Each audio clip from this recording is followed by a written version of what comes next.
effet, la CNSD vient d'accepter de signer la convention. Est-ce une victoire pour la profession? Je n'aime pas ce mot victoire.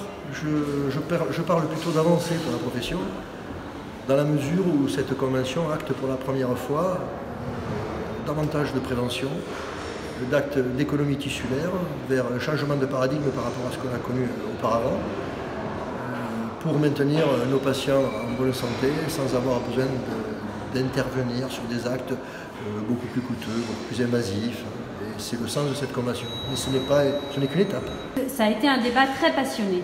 Que voulez-vous dire à ceux qui étaient contre cette convention?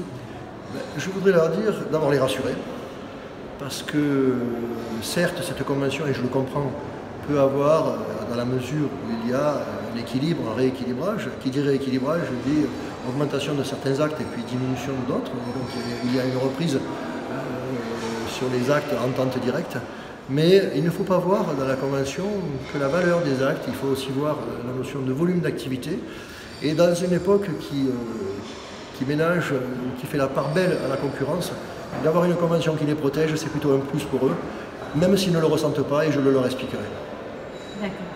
Maintenant que la CNSD a voté pour, que va-t-il se passer demain?